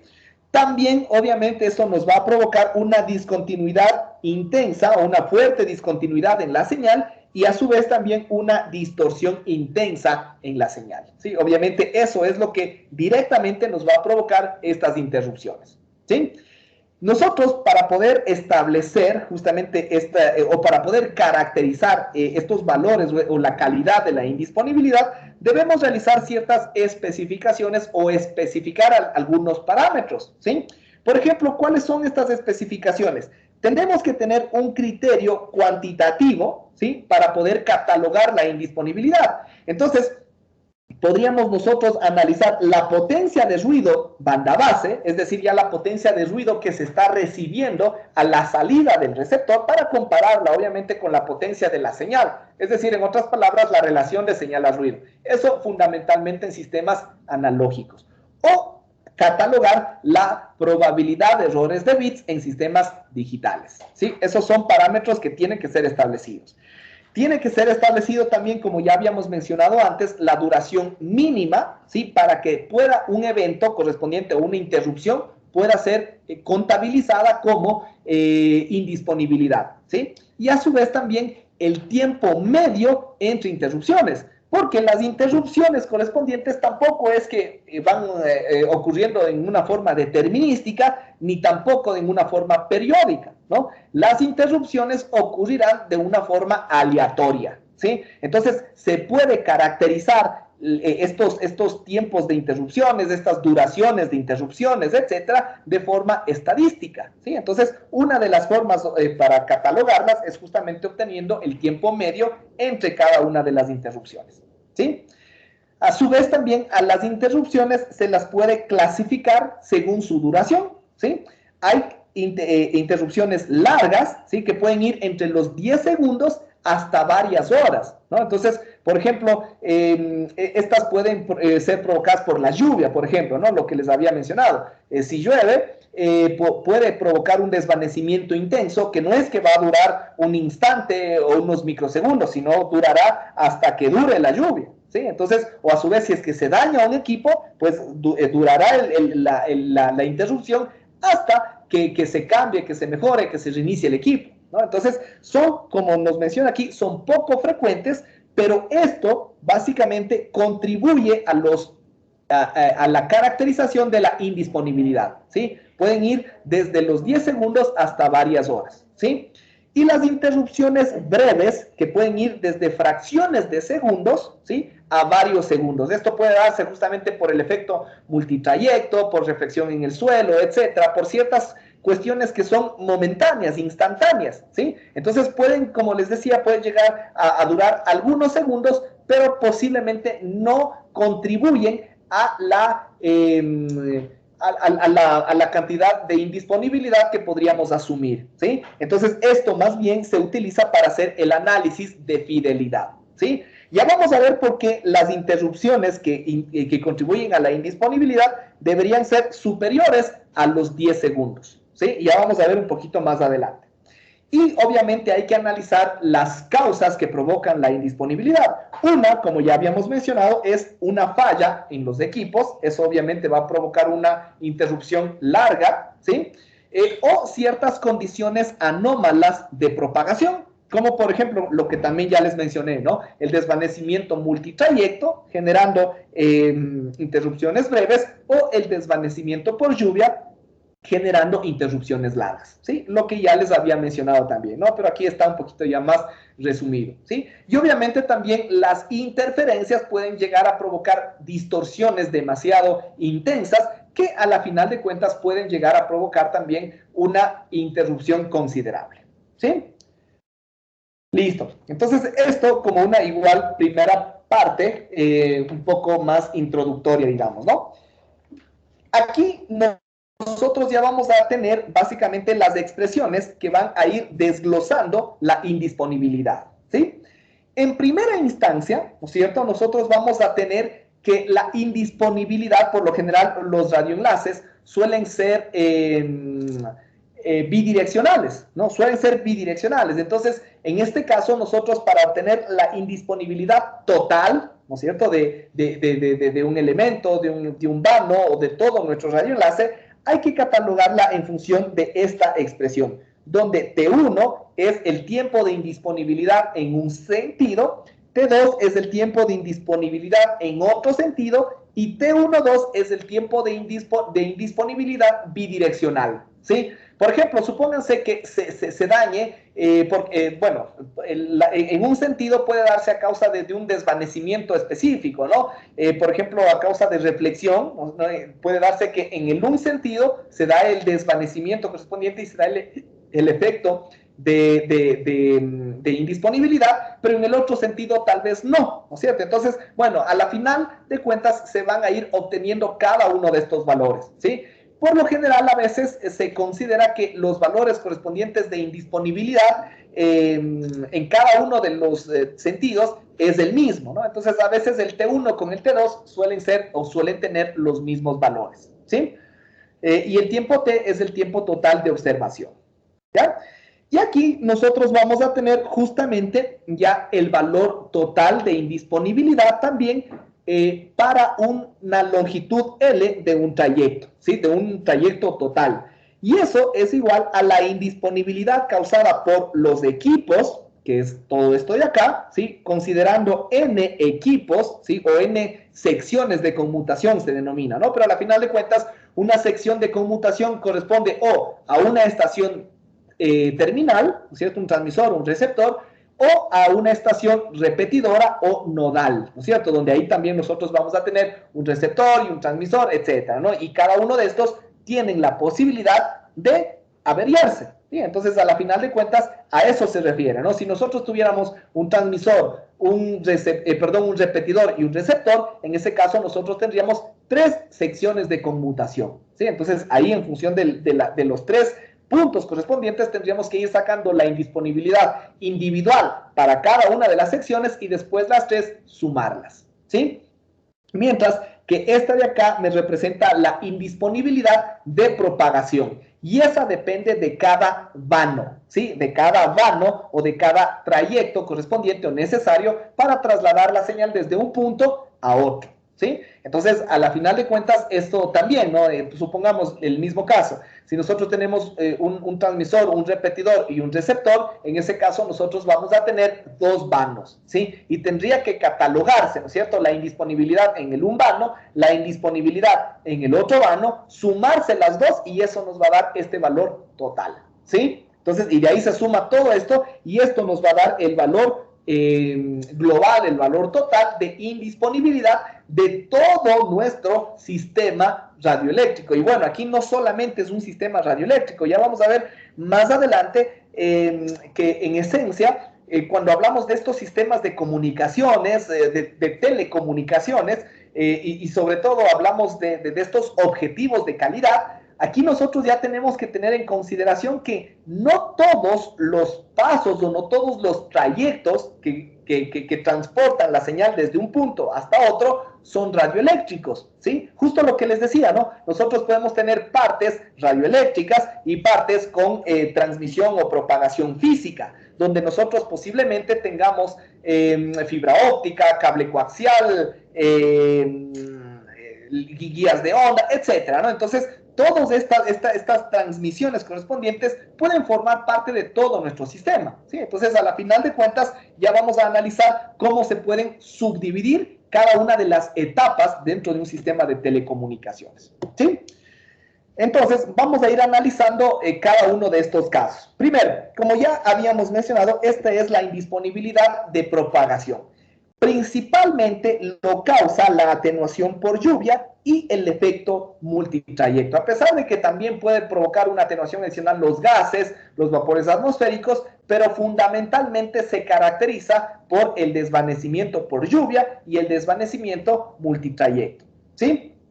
Entonces, lo mismo, ¿no? Esto también ya lo habíamos discutido. Este desvanecimiento puede ser muy intenso cuando se analiza la lluvia a frecuencias superiores a los 10 GHz, ¿sí? Y pueden generar estas interrupciones prolongadas por un tiempo superior a este valor de referencia T sub 0, provocando esta condición de indisponibilidad, ¿ya?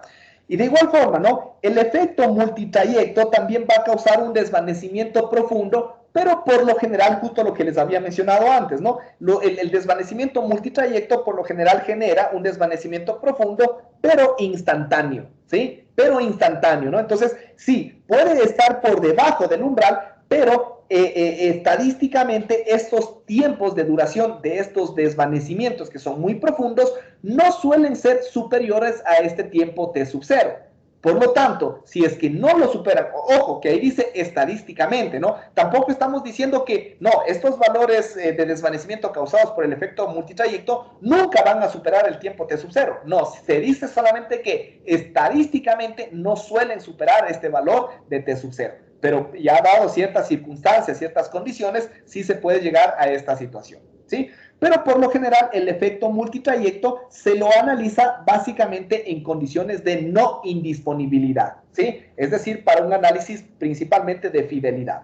Entonces, aquí es justo lo que les decía, ¿no? Aquí es donde se plantean estos objetivos de indisponibilidad, ¿sí? Entonces, aquí es un poquito complicado, ¿no? Porque incluso hay recomendaciones de la UIT, la que nos menciona y nos dice, bueno, para trayectos o de este tipo de trayectos o este tipo de circunstancias, ustedes apliquen estos objetivos totales o estos objetivos para estos tipos de trayectos o estas zonas o estas condiciones, ¿no? Y generan estos valores, ¿no?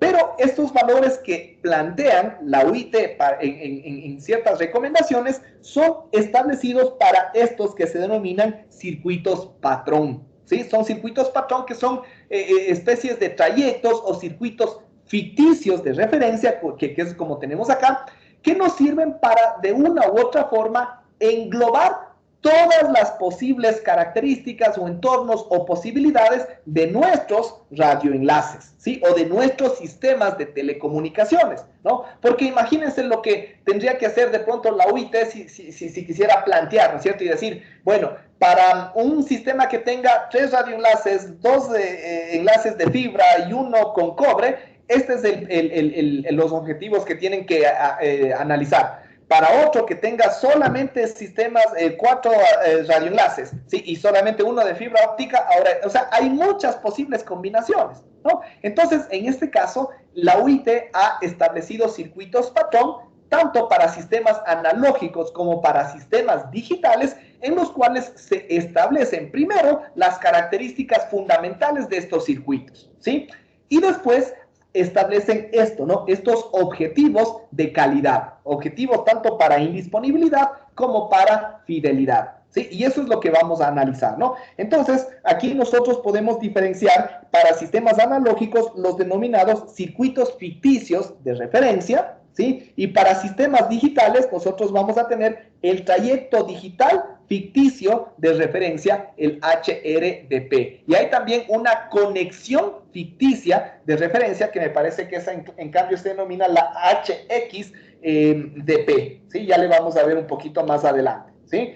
Pero son justamente trayectos, y HRX se llama, ¿no? Que son trayectos ficticios o trayectos o conexiones hipotéticas, ¿sí? Entonces ya vamos a ir analizando eso uno a uno, ¿no? ¿Y qué son estos trayectos o estos circuitos? Como les decía, son circuitos patrón que tratan de englobar lo más posible la mayor característica de posibles entornos o posibles configuraciones de un sistema de telecomunicaciones, ¿sí? Listo. Entonces, vamos a ir analizando cada uno de estas condiciones, ¿no? Vamos a analizar primero justamente esto, la indisponibilidad del equipo, ¿sí? Vamos a ver cómo se puede ir caracterizando justamente estos valores o estos porcentajes de indisponibilidad esperados para uno u otro equipo, ¿sí? Entonces, justo como les decía, ¿no? Considerando diferentes secciones de conmutación, no solamente 2, 1, 3, 5, las que sea, para un valor de n secciones de conmutación, obviamente este es el valor correspondiente que se debería tener, ¿sí? La indisponibilidad total del equipo, de los equipos en total de nuestro sistema, va a ser igual a la sumatoria de cada una de las indisponibilidades de los equipos por separado, ¿sí? Eso es lo que nos representa esto de aquí, ¿sí? Donde esta indisponibilidad de los equipos por separado básicamente es igual al doble de la indisponibilidad del radiocanal, ¿sí? Ahora, justamente, ¿por qué es 2? Porque aquí se considera justamente la bidireccionalidad, ¿sí? Entonces, por eso les decía, ¿no? Aquí en los equipos se puede asumir simplemente que la indisponibilidad para el un sentido es igual a la indisponibilidad para el otro sentido, ¿no? Entonces ahí simplemente se puede sumar a ambas y se va a tener este valor correspondiente, ¿sí? Entonces se va a tener que es igual a la indisponibilidad del radiocanal correspondiente multiplicado por 2, ¿sí? Entonces, ¿en dónde está básicamente aquí el objetivo de obtener los valores? Es en esto, ¿no? En obtener justamente esta indisponibilidad. Hay que determinar entonces dos cuestiones. Una son los elementos de conmutación correspondientes, ¿no es cierto? Transmisores, receptores, moduladores, filtros, amplificadores, etcétera. Y los posibles elementos de diversidad que se tengan, ¿sí? Entonces aquí, por ejemplo, claro, o sea, si tenemos diversidad de espacio, vamos a necesitar 2 receptores, por ejemplo, pero un solo transmisor, ¿ya? Si tenemos diversidad de frecuencia, vamos a necesitar 2 transmisores y 2 receptores. Entonces va a depender justamente del tipo de diversidad para determinar cuáles son los elementos de diversidad que intervienen, ¿ya? En este caso, por ejemplo, asumiendo lo que les había mencionado antes, ¿no? Si nosotros consideramos una estación transmisora, una estación receptora, ¿sí? Y n repetidores, en este caso, este sería el valor correspondiente de indisponibilidad, ¿sí? Donde este va a ser el valor correspondiente de indisponibilidad en los terminales del transmisor, este va a ser la indisponibilidad en los terminales del receptor, y esto va a ser la indisponibilidad de cada uno de los repetidores. Si se considera que cada uno de los repetidores tiene la misma indisponibilidad y hay n repetidores, entonces esto sería todo ese valor correspondiente de indisponibilidad, ¿sí? Entonces, en función de esto, se puede ir calculando, bueno, algunos parámetros correspondientes, como por ejemplo, primero, ¿qué pasa cuando tenemos la disponibilidad del equipo? Como sabemos, la disponibilidad del equipo, o sea, si no está indisponible, va a estar disponible. En otras palabras, la indisponibilidad con la disponibilidad son complementarias, ¿sí? Y obviamente la disponibilidad va a ser el complemento de la indisponibilidad. Obviamente, si nosotros hablamos de disponibilidad y ahí analizamos de pronto los desvanecimientos, los errores de bit, básicamente lo vamos a relacionar con la fiabilidad, ¿sí? Ahora, aquí hay que tener claro estos criterios de relación, ¿sí? Porque, por ejemplo, si yo tengo una señal, ¿sí? Una señal que es, por ejemplo, altamente fiable, ¿no es cierto? Es decir, de pronto puede tener un parámetro o una variación o un valor correspondiente de indisponibilidad muy bajo, ¿no es cierto? En este caso, por ejemplo, casi no se desconecta, ¿sí? A eso se refiere una indisponibilidad muy baja, pero de pronto la fiabilidad es mala, ¿no? Es decir, en este caso, de pronto la señal no se recibe con la potencia requerida, la nitidez no es buena, o más aún, si de pronto es muy poco probable que se llegue a un periodo de indisponibilidad, pero el único momento en el que de pronto se llega a indisponibilidad, se tiene un tiempo de recuperación de la señal demasiado largo, ¿no? Entonces eso tampoco es adecuado y no es fiable, ¿sí? Porque ustedes pueden decir, bueno, yo tengo una probabilidad muy poca de que ocurra un cierto fallo o un cierto error en un equipo, ¿no es cierto?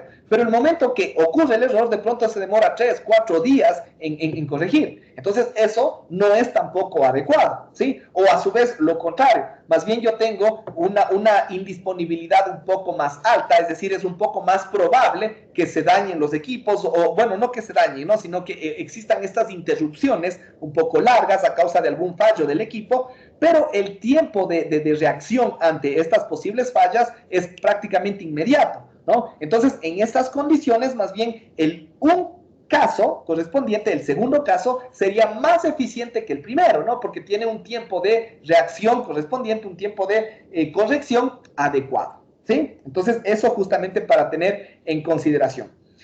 Ahora, esto con respecto a la indisponibilidad, ¿sí? A la indisponibilidad del equipo. Ahora, respecto al cálculo de la fiabilidad, ¿sí? Primero, hay que realizar en un régimen permanente, ¿sí? Es decir, no se tiene que hacer, por ejemplo, yo hago un análisis en un día, por ejemplo, después le desconecto al equipo, al día siguiente otra vez vengo, le conecto y ahí empiezo otra vez a hacer el análisis. No, el análisis correspondiente de la fiabilidad debe ser en un régimen permanente, ¿no? En un tiempo, por ejemplo, de 30 días, como ya habíamos mencionado, o de un mes, pero un mes de corrido, ¿sí? Entonces, así es como tiene que aplicarse estos cálculos o estos análisis de desvanecimiento, ¿sí? Otras de las características que tienen que ser consideradas para hacer este cálculo de la fiabilidad es que tiene que considerarse después de la época de rodaje. ¿A qué se refiere esta época de rodaje? Bueno, antes, ahora ya no tanto, ¿no? Porque, por ejemplo, les iba a hacer este ejemplo de los vehículos. Antes, o si no, ustedes preguntaránles de pronto a sus padres, cuando se compraba un vehículo, siempre les decían, ¿no? Bueno, los primeros 5,000 kilómetros hay que andarle suavito, hay que manejarle despacio, porque hay que dejar que el carro se desarrolle, decían, ¿no? Esa es como que la época de rodaje, es decir, hasta que todos los dispositivos o todos los elementos que conforman un equipo, ¿no es cierto? En este caso, se acoplen a ese funcionamiento, ¿no? Porque a veces de pronto se tiene estas características inductivas, capacitivas, ¿no? Que a un inicio, principalmente de una operación, pueden no tener una operabilidad adecuada, ¿sí? Entonces, por eso siempre, sobre todo en las especificaciones técnicas de los equipos, se establecen estas épocas de rodaje y estas épocas de envejecimiento, ¿no? Entonces, se puede decir, desde que se le enciende por primera vez, de pronto la época de rodaje puede ser unos 5, 10 días, un mes más o menos, y se establece ese tiempo, ¿no? Entonces, para hacer este análisis de fiabilidad, de ley hay que esperar que el equipo haya superado esta época de rodaje, ¿sí? Y lo mismo con el envejecimiento, ¿no? Es algo así casi como que la garantía. A veces se establece una garantía de 1 año, de 2 años, etcétera, o un envejecimiento de 10, 15, 20 años, ¿no? Donde ya básicamente los fabricantes se deslindan de cualquier responsabilidad de un mal funcionamiento del dispositivo. ¿sí? Entonces, a eso se refiere tanto la época de rodaje y la época de envejecimiento. Siempre tiene que estar entre estos intervalos de tiempo para poder hacer este cálculo de fiabilidad, donde básicamente la fiabilidad, como analizamos, depende de la relación de señal a ruido en sistemas analógicos y el ver en sistemas digitales, ¿sí? ¿Y qué es lo que se analiza básicamente en este cálculo de fiabilidad? Se analiza la densidad de averías independientes del tiempo, ¿sí? Es decir, qué cantidad de averías puede existir en condiciones normales, en condiciones de fallo, etcétera, ¿no? Es decir, catalogar, ¿no es cierto? A eso se refiere densidad de averías, ¿no? Por ejemplo, en un día hay 5 desperfectos, bueno, es muy alto, ¿no? O más bien dicho, al revés, en un año, por ejemplo, hay unos 2 o 3 desperfectos, ¿no? Entonces, de esa forma se puede caracterizar. O la densidad de probabilidad de tiempo entre averías, ¿no? En este caso se puede considerar que sí, puede haber una avería cada 180 días, por dar un ejemplo, ¿no? Entonces, esa es en cambio esta correspondiente densidad de probabilidad de tiempo entre averías. Y esto se lo puede caracterizar mediante una función de distribución exponencial, ¿sí? Tal como nosotros la observamos acá, ¿no? Donde el parámetro tau correspondiente corresponde al valor medio entre fallos, ¿sí? Al tiempo medio correspondiente entre fallos. Y este tiempo medio entre fallos, que por sus siglas en inglés se denomina MTBF, también suele ser propio de cada equipo. Es decir, aquí vamos a ir analizando algunos parámetros que muchas veces, así como uno puede obtener la sensibilidad del receptor, puede obtener la potencia máxima, puede obtener en una antena la ganancia, por ejemplo, asimismo en los dispositivos o en los equipos se suelen especificar estos parámetros, ¿sí? Que es, por ejemplo, el tiempo medio entre fallos, el tiempo medio de reparación, etcétera, ¿no? Que justamente ya vamos a ir analizando, ¿sí? Entonces, la probabilidad de rebasar un tiempo correspondiente T sub 0, ¿no es cierto? Un tiempo entre fallos correspondiente T sub 0 es igual a esto, ¿no? Ya sabemos, ¿no? La integral de esa densidad, de esa función de densidad de probabilidad. Si nosotros integramos prácticamente esto en función de T, ¿no es cierto? Desde T sub 0 hasta infinito, básicamente lo que nosotros tendríamos, bueno, esta es una expresión, una ecuación, es una integral bastante sencilla, ¿no? Simplemente le aplicamos las propiedades de integración y vamos a obtener esta ecuación, ¿sí? Entonces, en función de esto ya podríamos obtener un comportamiento específico de estos tiempos medios para un tiempo dado, ¿no? Permítanme un momentito, por favor.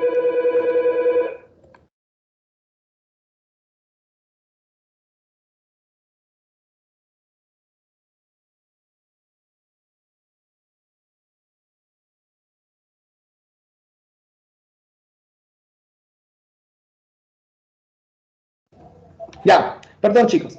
Y como observamos aquí a la final de cuentas, nosotros podríamos, este que es el valor, el tiempo medio entre fallos, que a la final de cuentas es el tau, el valor de tau, puede ser caracterizado cuando nosotros tenemos varios equipos en serie, ¿sí? Entonces, mediante esta expresión matemática, ¿no? Es decir, si nosotros tenemos un amplificador, o al revés, ¿no? Sería un filtro, un modulador, un amplificador y después otro filtro. Cada uno de estos debería tener especificado este parámetro del tau o del MTBF, ¿sí? Y en función de eso nosotros podríamos hacer el cálculo total de este parámetro, ¿sí?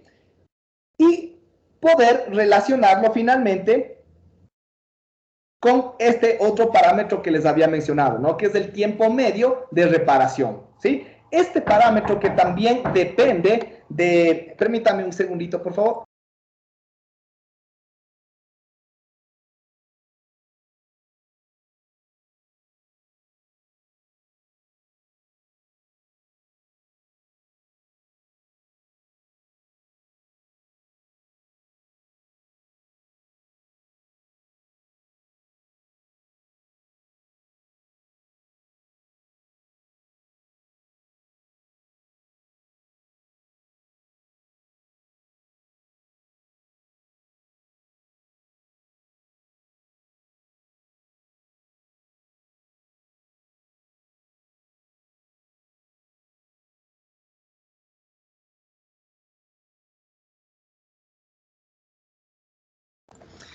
Ya, listo chicos. Entonces, como les decía, básicamente nosotros tenemos este tiempo medio de reparación que también se relaciona con el tiempo medio entre fallos, ¿sí? Claro que este tiempo medio de reparación depende de algunas características a su vez también propias del equipo, como por ejemplo la capacidad o la facilidad, más bien dicho, del montaje y desmontaje. Imagínense, hay algunos equipos extranjeros que cuando ustedes los adquieren, no pueden, de pronto el técnico mismo, el técnico de una radio, de una estación de televisión, por ejemplo, no tiene ni la capacidad o la capacitación e incluso los permisos mismos para poder desmontar un dispositivo y analizar y ver qué le pasó. Entonces, hay veces que tiene que venir el técnico de la fábrica mismo y ahí realizar el análisis correspondiente, ¿no? Entonces, imagínense la cantidad de tiempo que eso requeriría, ¿sí? A su vez también hay algunos equipos que brindan una facilidad para el diagnóstico de las averías, ¿sí? Hay algunos equipos que, por ejemplo, directamente les puede decir tal dispositivo o tal sección del equipo es la que está brindando fallas, ¿no? Entonces, eso también facilita de una u otra forma el análisis. En otros equipos que simplemente se dañó, dejó de funcionar, a ustedes les toca ir analizando de pronto con el multímetro, con el detector de continuidad, etcétera, y ver qué ocurrió, ¿no? De pronto por ahí se quemó un capacitor, se saltó una resistencia, etcétera, y tienen que hacer el análisis elemento por elemento, ¿no? Entonces, eso obviamente también alarga el tiempo de reparación, ¿sí? Y obviamente también la fiabilidad y la calidad de los componentes, ¿sí? Obviamente hay marcas y marcas, ¿no? Entonces, si ustedes tienen unos dispositivos de marcas Patito, obviamente es más probable que se dañen y que obviamente sea más complicado obtener los repuestos correspondientes, ¿no? Que si de pronto ustedes ya tienen elementos o dispositivos más comerciales, ¿sí? Y también depende obviamente de la política de mantenimiento, ¿sí? En la política de mantenimiento se pueden establecer cada cuánto se realiza el mantenimiento preventivo, correctivo, etcétera, ¿no? Entonces de eso también depende, ¿sí? Entonces, para cuando se analiza y se quiere determinar justamente, porque eso es lo que estábamos analizando, los porcentajes de indisponibilidad, nosotros tenemos dos posibilidades. Cuando tenemos un equipo sin protección, es decir, sin técnicas de diversidad, o cuando tenemos equipos con protección, con redundancia o diversidad, ¿sí? Cuando tenemos un equipo sin protección, esta es la expresión que relaciona tanto el MTTR con el MTBF, ¿sí? Entonces, en estas condiciones, como por lo general, ¿no es cierto?, el tiempo de reparación, ¿sí?, va a ser mucho más pequeño que el tiempo medio entre fallas. Se esperaría eso, ¿no? Se esperaría que la ocurrencia de fallas es muy cortita y la reparación debería ser, entonces, bueno, más bien dicho, el tiempo entre fallas debería ser muy grande, ¿no? Se esperaría que casi no existieran fallas. Entonces, por ejemplo, si en un año existen unas 3 fallas, estamos hablando de que deberían existir fallas cada 120 días, ¿no? Y de pronto nosotros estaríamos diciendo que el tiempo de reparación debería ser lo más rápido, ¿no? Al máximo de un día. Entonces, la relación de estos valores correspondientes podría provocar que estos valores simplemente se aproximen al MTBF, ¿sí? Porque el valor de MTTR debería ser muy pequeño respecto a este otro, ¿sí? Entonces, ahí nosotros simplemente tendríamos esta relación porcentual. Y más aún, si es que nosotros, y este es el valor del MTBF total, ¿no?, de todos los equipos que tengamos, ¿sí? Y como les decía, más aún, si nosotros consideramos que aquí vamos a tener esta expresión y esto le reemplazamos acá, ¿no es cierto?, tendríamos que básicamente el valor respectivo sería el MTTR sobre el MTBF1 más el MTTR sobre el MTBF2 y así sucesivamente. Entonces, en otras palabras, podríamos llegar a que la indisponibilidad total es igual a la indisponibilidad del equipo 1 más la indisponibilidad del equipo 2 más la indisponibilidad del equipo 3 y así sucesivamente, ¿no? Es decir, se consigue una sumatoria o una contribución lineal, ¿sí? Eso para los equipos sin protección. Y finalmente, para los equipos con protección, hablamos, ¿no es cierto?, cuando tenemos reservas activas, ¿no es cierto?, cuando tenemos canales adicionales para poder utilizarlos en el caso de que haya existido un desvanecimiento, una caída de uno de estos enlaces, ¿no? Un backup, en otras palabras. O cuando existe también esta conmutación multilínea, ¿no? En otras palabras, la recepción por diversidad, ¿sí? Entonces, si nosotros consideramos que tenemos M, lo mismo que habíamos analizado antes, ¿no? M canales indisponibles y N canales de reserva, ¿no es cierto? Los de backup, y M vanos, ¿no es cierto? M es la cantidad de trayectos que vamos a tener en todo nuestro radioenlace, y asumimos una tasa de averías solamente del conmutador, que es despreciable. El conmutador es solamente el que enlaza, ya sea una entrada o un ramal, etcétera. Si asumimos que esa avería es despreciable, este es el valor correspondiente para este porcentaje de indisponibilidad, ¿sí? Donde el valor de Q, en este caso, es la relación del MTTR sobre el MTBF de cada uno de los equipos, obviamente, y este sería el valor correspondiente o la función que nosotros tendríamos, ¿sí? Si es que nosotros asumimos un valor de N igual a 1, es decir, solamente tenemos una sola reserva activa, esta sería nuestra expresión matemática, ¿sí? Esa sería nuestro factor correspondiente de indisponibilidad del equipo cuando éste cuenta con protección, ¿sí? Cuando éste cuenta con protección, ya sea de backup o de diversidad. ¿Ya? Listo, chicos. Hasta ahí nada más nos vamos a quedar el día de hoy. Con eso finalizaríamos la clase del día de hoy. A las personas, por favor, que tenemos la evaluación de comunicaciones 2, y ahorita mismo ya les voy a cargar la evaluación para que puedan ya comenzar a las 4:05 mismo les voy a poner para que se inicie, ¿sí? Listo, chicos. Muchísimas gracias. Que pasen un buen resto del día. Hasta luego.